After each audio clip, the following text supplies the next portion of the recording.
características da igreja primitiva. Porque nós ouvimos falar de igreja primitiva em todos os momentos.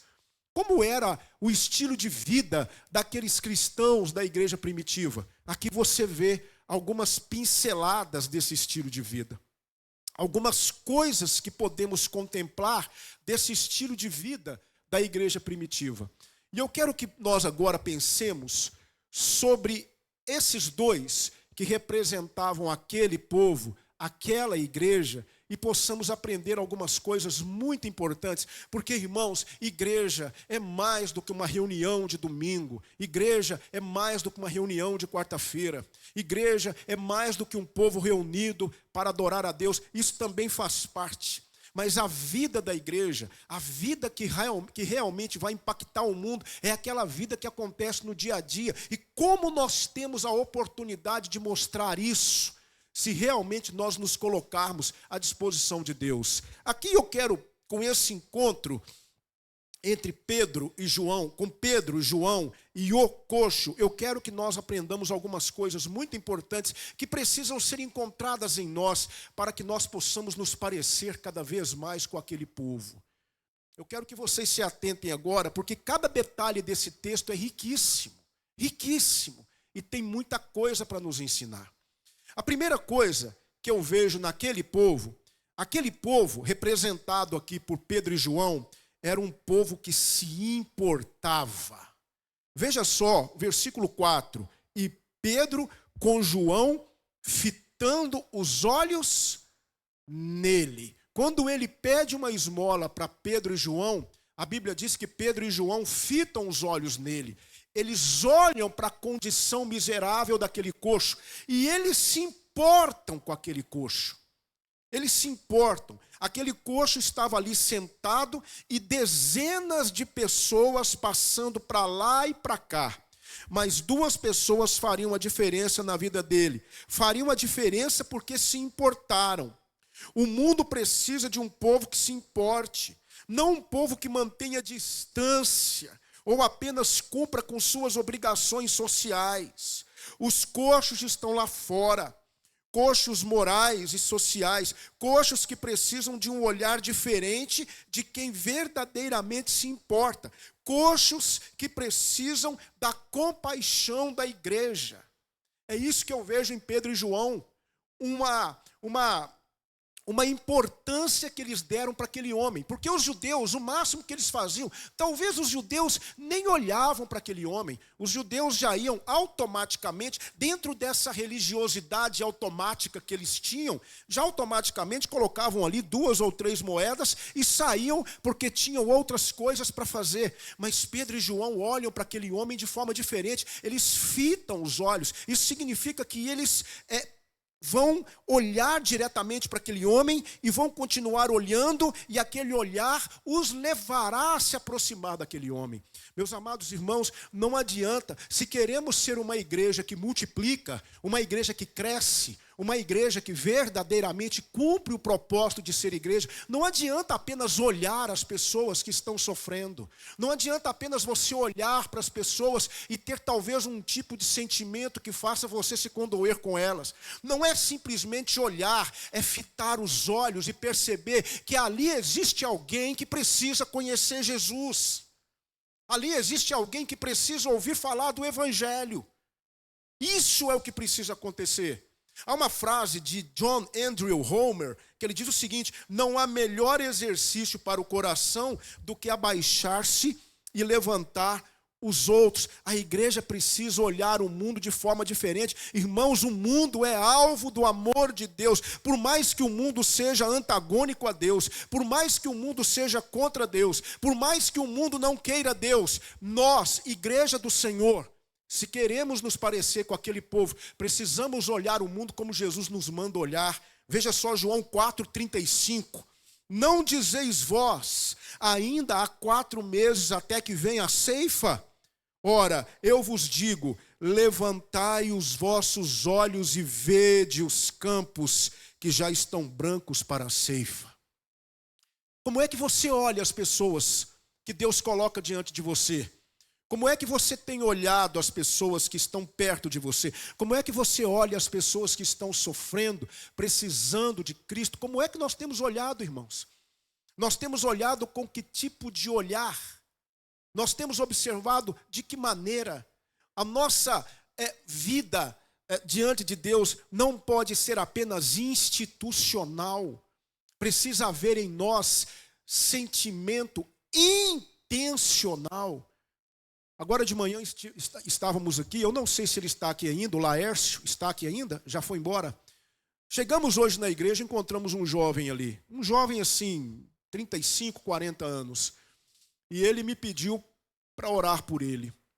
Ele então veio um pouco assustado e ele me falou assim, com essas palavras: eu já fui em algumas igrejas aqui, eles simplesmente me mandaram embora de mãos vazias. E eu pensei, por que não entrar naquela igreja? Mas eu já ia saindo e senti vontade de pedir ao Senhor para orar por mim.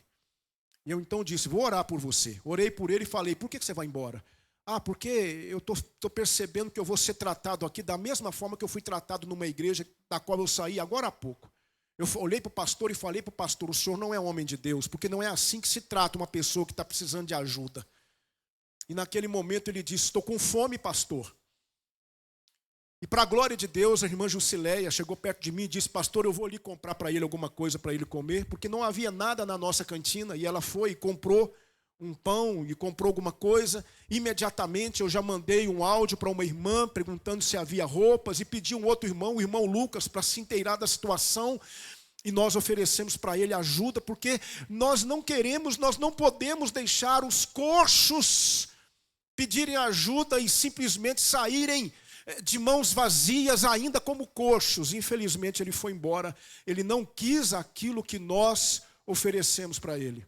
Ele não quis aquilo que nós colocamos prontos a lhe entregar. Ele não quis aquilo que nós lhe oferecemos. Existem coxos que infelizmente querem continuar coxos. Mas, irmãos, quando há na igreja esse senso de se importar com as pessoas que sofrem, Deus colocará coxos diante de nós que realmente querem ajuda. Eu entendo isso. Então, a primeira coisa que aquele povo tinha, e que mexe muito comigo, aquele povo era um povo que se importava. Pedro e João, eles olharam para aquele homem, e quantos coxos, ou quantas pessoas eram colocadas ali, mas Pedro e João olham para aquele homem com olhares diferentes de todos os outros olhares. Irmãos, tudo da igreja em relação ao mundo tem que ser diferente. A maneira como nós conversamos precisa ser diferente. A maneira como nós olhamos os outros precisa ser diferente. A maneira como nós nos relacionamos precisa ser diferente. É assim que nós vamos conseguir alcançar os coxos para Jesus. Mas eu aprendo uma outra coisa com aquele povo, irmãos. Aquele povo não era um povo apenas que se importava, preste atenção, mas era um povo que se envolvia. Continuando o versículo 4, olha para nós. Dá para imaginar o peso dessa expressão? Quando eles vão até aquele coxo, fitam os olhos nele, observam o coxo e vão em direção a ele. Eles chegam diante daquele coxo, e eu fico imaginando, e eu peço vocês, por favor, que me permitam conjecturar aqui. Eu não vou falar nenhuma heresia, mas eu vou conjecturar. Eu fico imaginando que aquele coxo, ele era tão humilhado, ele estava debaixo de um peso tão grande, ele era um homem tão desprezado, ele era um homem ínfimo, principalmente para a elite religiosa. Aquele homem sofria tanto que eu tenho no meu coração que ele tinha dificuldade até mesmo de olhar para as pessoas, porque senão Pedro não pediria. Você já conviveu com pessoas que têm dificuldade de olhar para você? Eu conheci uma pessoa assim lá em Divinópolis, que quando ele ia conversar com você, ele era um homem tão sofrido, ele era um homem tão machucado pela vida, que quando ele ia conversar com você, ele pegava na sua mão e ele olhava para o chão. E aí você falava, olha para mim, irmão. E ele fazia assim, e ele não conseguia olhar para você, porque a vida massacrou, a vida machucou, a vida deu paulada. E é isso que o mundo faz, o mundo machuca as pessoas. E eu fico imaginando que aquele coxo era a mesma coisa. Era um homem machucado por julgamentos. Era um homem desprezado, um homem que não podia ter uma vida normal, porque ele era coxo e aos olhos das pessoas era um pecador que estava debaixo do juízo de Deus. Mas ali estavam dois homens que faziam parte daquele povo, que olhavam para aquele homem de forma diferente. É isso que o mundo precisa. Que nós os olhemos de forma diferente. Pedro então olha para aquele homem e numa palavra ele restaura a dignidade. Olha para nós, olho no olho, olhe nos meus olhos. Sabe o que isso significa? Respeito. Quando você olha nos olhos de uma pessoa, você mostra que você respeita essa pessoa. Olho no olho, olha para nós, olha para nós. Eu fico imaginando, se vocês me permitem, Pedro dizendo assim: para de olhar para o chão, moço, para de ficar tímido. Nós não estamos aqui para julgar você. Nós não estamos aqui para te machucar mais do que você está machucado. Olha para nós. Olhe nos nossos olhos. Nós temos algo para te oferecer. Sabe o que é isso, irmãos? Isso é se envolver. Não adianta você olhar os coxos da vida e não se envolver com eles. Só existe uma maneira da igreja ser povo de Deus. Sabe o que é? Vida na vida. É você olhar para as pessoas como alvos do amor de Deus. Não olhar para as pessoas como simples pessoas que passam para lá e para cá, mas olhar para as pessoas com os olhos com que Jesus olhava as pessoas. Nós precisamos pedir a Deus que nos dê os olhares de Cristo. Nós cantamos na igreja: dá-me um coração igual ao teu. Ah, irmãos, já pararam para pensar no peso e nas implicações dessa oração? Dá-me um coração igual o teu, Senhor. É o mesmo que dizer: me ajude a ver o mundo com os olhos que tu vês. Ontem eu assisti um filme à noite, que eu confesso para vocês que sempre que eu tenho a oportunidade, sempre, eu assisto. Chama Ben-Hur. Não sei quantos já viram esse filme. Tem a versão antiga e tem a versão mais recente. E o filme conta a história, né? Eu não vou dar spoiler para quem ainda não viu. Se você puder, veja, Ben-Hur. O final do filme sempre me arranca lágrimas nos olhos. Porque Judá Ben-Hur olhava o Messala com ódio, com desprezo. Mas depois que ele se converte a Cristo, ele olha Messala, aquele homem que quis matá-lo, que o traiu, com os olhos de Cristo. E ele perdoa Messala. Naquele momento que os dois se abraçam, é um dos momentos onde eu mais choro no filme. E ontem eu chorei de novo. Porque o filme é maravilhoso. Judá Ben-Hur, o nome do filme é Ben-Hur. Quem não viu, veja. Porque quando nós passamos a olhar o mundo com os olhos de Cristo, tudo em nós muda. E essa era a característica daquele povo. Eles olhavam as pessoas com dignidade. Eles olhavam as pessoas com os olhos de Cristo. Por isso Pedro e João, diante daquele homem, talvez cabisbaixo, simplesmente com um copinho ou a mão estendida, machucado, talvez em farrapos, ali, foi colocado ali porque alguém teve a boa vontade de colocá-lo ali. Porque se também alguém não tivesse boa vontade, nem ali ele estaria. Aí ele olha para aquela pessoa, ele olha para os pedintes, ele é um pedinte, ele olha para os transeuntes, e muitos vão colocando moedas, talvez ele não tenha coragem de encarar, mas Pedro e João estão ali, representando aquele povo que olhava para aquele coxo de forma diferente, e eles vão dizer: ei, olha para nós. Que isso, rapaz? Olha para nós. Olha para nós. Porque eles iam fazer algo que ninguém podia fazer por aquele homem. Aí eu aprendo a terceira coisa daquele povo. Aquele povo era um povo que se importava, era um povo que se envolvia, não é? Aquele povo era um povo que realmente estava disposto a fazer a diferença, a fazer com que aquele coxo saísse daquela situação e pudesse, a partir dali, viver uma nova vida. Irmãos, há um livro de John Stott, eu tenho esse livro, já o li e eu recomendo para você comprá-lo e lê-lo. Chama Mentalidade Cristã. Alguém aqui já leu esse livro? Mentalidade Cristã. Comprem esse livro e leiam. E há no livro de John Stott uma citação, eu trago aqui para vocês algo que ele vai reproduzir no livro, e é o seguinte: certa vez, uma mulher desabrigada procurou um religioso e este prometeu orar por ela.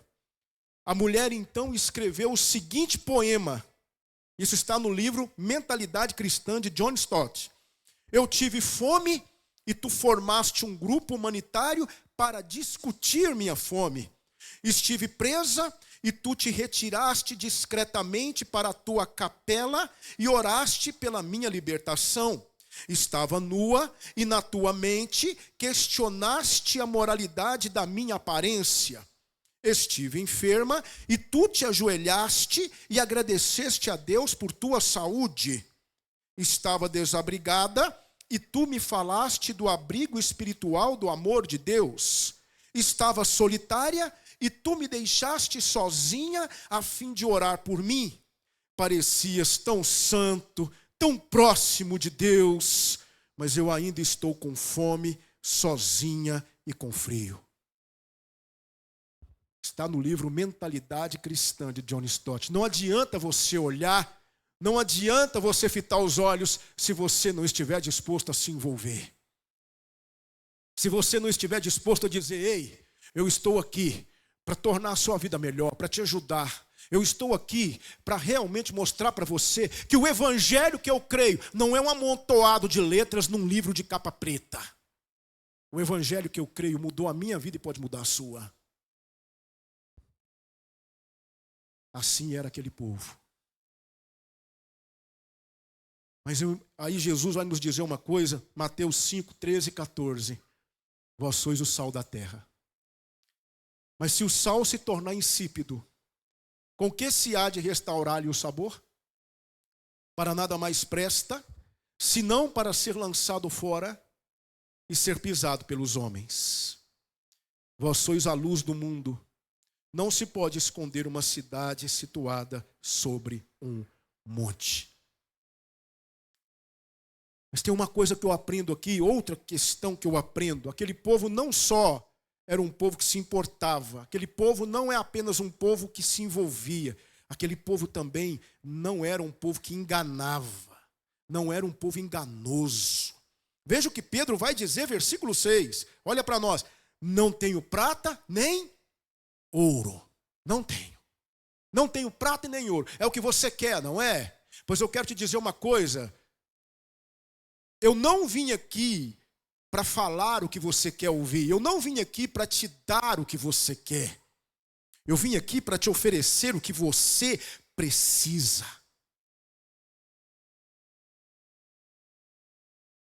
Irmãos, eu vou dizer algo para vocês com tristeza no meu coração. A maioria da igreja de hoje, a maioria do povo de Deus de hoje é um povo que engana. Porque ensina coisas que Jesus nunca mandou ensinar. Prega coisas que Jesus nunca pregou. Promete coisas que Deus nunca prometeu. E ao contrário do que Pedro e João disseram, o povo de Deus de hoje é aquele povo que chega diante das pessoas e fala assim: ei, você, eu tenho prata e tenho ouro para você. E sabe o que acontece? É por isso que você tem visto hoje muitos que ainda permanecem coxos espirituais. Eu fico imaginando eu e você, detentores que somos da graça e da misericórdia de Deus e conhecedores da palavra. Imagine só, hoje, se nós chegássemos perto das pessoas, dos coxos da vida, e nós disséssemos, aqui em trocadilhos, se vocês me permitem, nós disséssemos o seguinte para as pessoas: ei, eu não tenho frases de efeito para você. Eu não vim aqui dizer para você que você é cabeça e não cauda. Eu não vim aqui dizer para você que você vai realizar todos os seus sonhos. Não, eu não tenho teologia da prosperidade para você. Eu não tenho promessas vazias para você. Mas o que eu tenho eu te dou. Em nome de Jesus Cristo, levanta e anda. Anda, caminhe para mais perto de Deus. Caminhe para o céu. Caminhe para uma nova vida. É disso que as pessoas precisam. Mas sabe o que nós temos visto hoje? Nós temos visto uma igreja que engana. E uma igreja que está preocupada com duas coisas: encher o templo de gente e o cofre de dinheiro. Hoje você vê uma igreja que fita os olhos, mas fitam os olhos nos bolsos das pessoas. Agora, quando você se propõe a ser como aquele povo, sua mensagem muda, sua pregação muda, a sua forma de ser igreja muda. E sabe o que acontece? Talvez a igreja não cresce tanto como você gostaria que crescesse. Talvez você não vai batizar tanto quanto você gostaria de batizar. Mas uma coisa eu digo: você não terá coxos na igreja. Porque todos vão levantar e vão andar. Então aquele povo era um povo que não era enganoso. Tem uma frase de Rogério Cerqueira Júnior que eu gostei demais.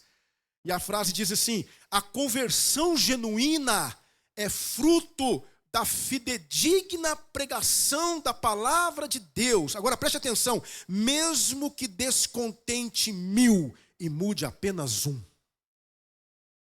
Nós temos que entender o que é importante para nós: quantidade ou qualidade? Se nós tivermos qualidade diante de Deus, se nós formos povo de Deus para esse mundo, tivermos qualidade na forma como tratamos as pessoas, tivermos qualidade na nossa pregação, tivermos qualidade em nossas vidas diante de Deus, teremos quantidade para a glória de Deus. Isso é algo prometido na palavra de Deus. E todos os dias acrescentava o Senhor à igreja aqueles que iam sendo salvos. Está lá em Atos capítulo 2. A palavra de Deus nos incita a isso. Provérbios 13, versículo 17, nos diz assim: o que prega a maldade cai no mal, mas o embaixador fiel é saúde. Provérbios 27, 6, já citei essa semana, trago novamente: quem fere por amor mostra lealdade, mas o inimigo multiplica beijos. Que pregues a palavra, 2 Timóteo 4:2. Veja só a ordem de Paulo: que pregues a palavra, instes a tempo e fora de tempo, redarguas, repreendas, exortes, com toda a longanimidade e doutrina. 2 Timóteo 4, agora versículos 3 e 4. Porque virá tempo em que não suportarão a sã doutrina, mas tendo comichão nos ouvidos, amontoarão para si doutores segundo suas próprias concupiscências, desviarão os ouvidos da verdade, voltando às fábulas. Amados irmãos, se queremos parecer com aquele povo, precisamos ser verdadeiros. Quando as pessoas chegarem aqui, nós precisamos mostrar para elas: não temos prata, não temos ouro para oferecer para vocês, não temos promessas, não temos nada além da palavra de Deus, porque é a palavra de Deus que vai fazer você levantar e andar. Levanta e anda, é o que nós precisamos dizer para aqueles que estão paralisados na vida, não é? Irmãos, hoje nós estamos vivendo a era do politicamente correto e muitos já abdicaram de sua posição de arautos da verdade. Então hoje você ouve o tempo inteiro frases do tipo: quem somos nós para julgar? Nós escutamos isso, não é? Viva do jeito que quiser, Deus te aceita. Essa semana eu vi um pregador, vi e ouvi a pregação dele, ele na igreja a qual ele pastoreia, dizendo o seguinte, dizendo e falando contra nós, que nos pautamos pela pregação bíblica, e ele dizendo o seguinte: esses que ficam pregando sobre inferno, sobre juízo de Deus, são mensageiros de Satanás. Nós precisamos pregar o evangelho do amor. E aí, irmãos, ele começou a dar nomes aos bois e começou a falar de um por um desses pregadores, né? Ainda bem que eu não sou famoso. Ainda bem. Não é? E nossa igreja também não é. Mas, irmãos, ele começou a dizer, precisamos mostrar o amor de Deus. Aí eu pergunto uma coisa, amor é conivência? Quer dizer que quando eu digo para alguém que ele está errado e que ele precisa se arrepender dos pecados e crer em Cristo, eu não estou amando essa pessoa? Então Jesus odiou as pessoas. Porque Jesus era duro. Como disse John Piper, se o amor de Deus pudesse ser medido, em outras palavras, pelo conforto, pelos bens materiais, por tudo aquilo que nós adquirimos, Deus odiou o apóstolo Paulo. Porque Paulo só sofreu no seu ministério. Então nós temos que entender, não é? Aquele povo, preste atenção, igreja, estou caminhando para o final. Aquele povo era um povo que se importava, aquele povo era um povo que se envolvia, vida na vida. Você quer fazer discípulos? Você quer trazer alguém para Jesus? Escute, pare com esse negócio, vamos na igreja. Eu não estou dizendo que você não pode trazer, mas isso não é evangelizar. Não é trazer alguém para a igreja para o pastor pregar e a pessoa levantar a mão ou a pessoa dizer eu creio em Jesus e continuar na igreja.